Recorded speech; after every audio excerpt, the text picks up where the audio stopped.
Mummy అనుకుంటుందేమో మీ పిల్లకి కూడా పెళ్లి చేస్తే హిందూపూర్ వెళ్ళిపోవచ్చు నేనంక, వాళ్ళ ఫ్యామిలీ వాళ్ళు ఉంటారు ఏమంటే. ఎప్పుడు తెలిసింది మీకు? అదే లేదు. ఒక తల్లి ఫీలింగ్స్ అర్థం చేసుకోలేమా? అంటే అట్లా అనిపించింది.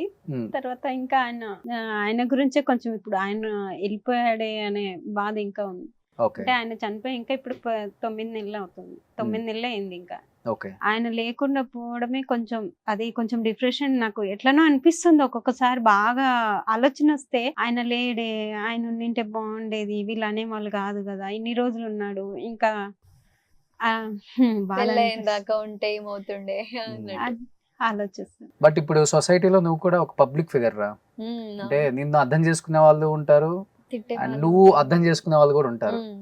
ఇప్పుడు బయటకు వచ్చావు కాబట్టి ఇన్ కేస్ అంటే ఎవరి ఇష్టం వాళ్ళది కాబట్టి ఉమ్. అంటే ప్రపోజల్స్ రావటం లేకపోతే నువ్వెవరిని ఇష్టపడటం, అమ్మకి చెప్పడం ఇలాంటివి ఏమైనా జరిగాయా? ఆహా, ఏం లేవు. అస్సలకి. ఉమ్. ఏంటి లవ్ మీద ఒపీనియన్ ఏంటి అసలు నీకు? అయ్యో అన్న, ఏం లేదు. ఉమ్, ఒపీనియన్ అంటే పెద్ద అండర్స్టాండింగ్ ఉండాలి. Okay. నన్ను మమ్మీని బాగా చూసుకోవాలి అంతే, ఇంకా వేరే ఎక్స్పెక్టేషన్స్ ఏం లేవు. ఓకే. సో చేసుకుంటే అమ్మ చూసిన అరేంజ్డ్ మ్యారేజా లేకపోతే ఇన్ ఫ్యూచర్ ఏదన్నా బాగుండి మంచి అబ్బాయి దొరికితే? ఫ్యూచర్ లో మంచిగా సెటిల్ అయిన తర్వాత ఉమ్, అప్పుడు నాకు థాట్స్ ఇంకా Hmm. ఏమైనా ఉంటే I will share with okay. So తనకైతే మీరు చూసిన అబ్బాయి అని చెప్పేసిందా? అంటే మీరు చూసిన అబ్బాయిని అంటే నీకు నచ్చితేనే అని చెప్పిందండి. నీకు నచ్చి నువ్వు ఒప్పుకుంటేనే చేసుకుంటా అని చెప్పింది. నాకు నచ్చినా నేను ఇష్టపడినా నీకు నచ్చాలి, నేను బాగా చూసుకోవాలి, నువ్వు మాతో ఉండడానికి ఒప్పుకుంటేనే చేసుకుంటాను. ఇంతవరకు ఏం చెప్పలేదా మరి? ఎవరన్నా నచ్చారు అమ్మా అని చెప్పలేదండి. చెప్పలేదా? ఉమ్, అది వస్తుందేమో టైం దగ్గరికి, తెలీదు ఇంకా. ఓ టైం దగ్గరకు వస్తుంది అయితే.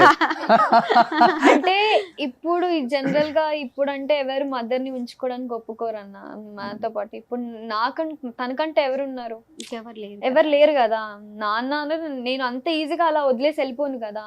అన్ని ఇయర్స్ నన్ను పెంచి ఇంతవరకు తీసుకొచ్చి సపోర్ట్ చేసి ఎవరికో ఇస్తే నేను అటు వెళ్ళిపోయి ఈమెను వదిలేసి నేను వెళ్ళలేను. సో తను నాతో పాటు వస్తుంది, అందరం కలిసే ఉందాం, లేకపోతే వద్దు.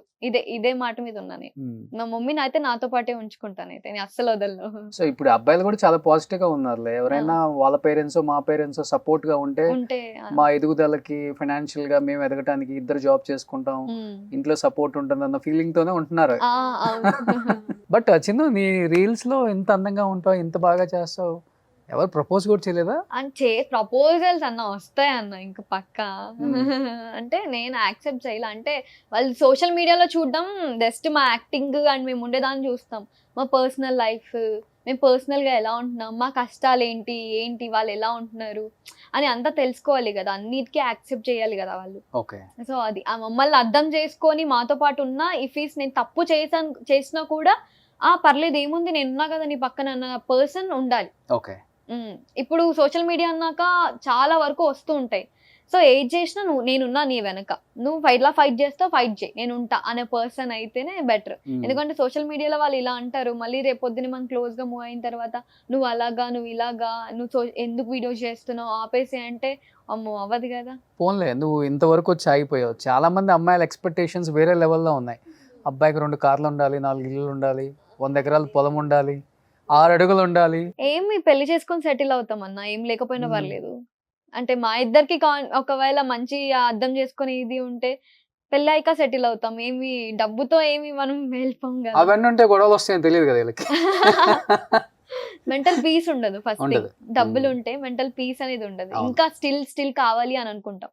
సో ఇద్దరం కలిసి అర్థం చేసుకొని ఒకరి 1 రూపీ సేవ్ చేసుకుంటే మనకు తృప్తిగా ఉంటుంది. పెళ్లి చేసుకొని మన ఇద్దరం కష్టపడి చేసుకున్న ఇల్లు, కట్టుకున్న ఇల్లు అని చెప్పుకోవడానికి కూడా బయట బాగుంటది కదా.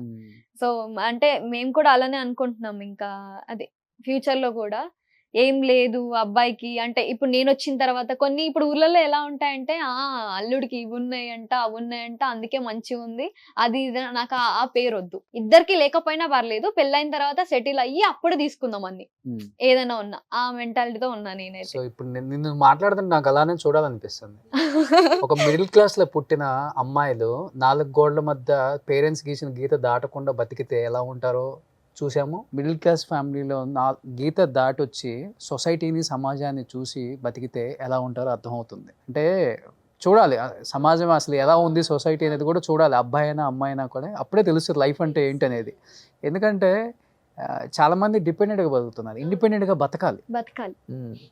ఉంటాయి కొన్ని ఉంటాయి దాంట్లో ఎదురు దెబ్బలు ఉంటాయి, అవును. భరించాలి.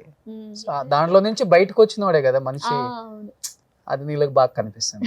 థ్యాంక్ యూ అన్నయ్య. ఇప్పుడు అర్థమైంది, షోకి మంచి అమ్మాయినే పిలిచాను నేను. ఇంకొకటి, పిల్లలకి మన కష్టాలు చెప్తే వాళ్ళు ఇబ్బందులు పడతారు, బాధలు పడతారు అంటారు కదా.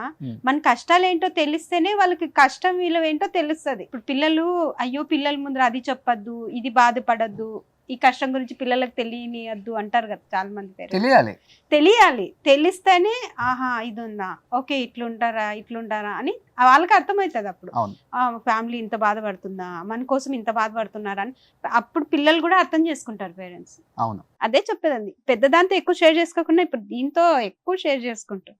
సుమన్ టీవీలో మీ పర్సనల్ అండ్ బిజినెస్ ప్రమోషన్స్ కోసం కింది నెంబర్కి కాంటాక్ట్ చేయండి.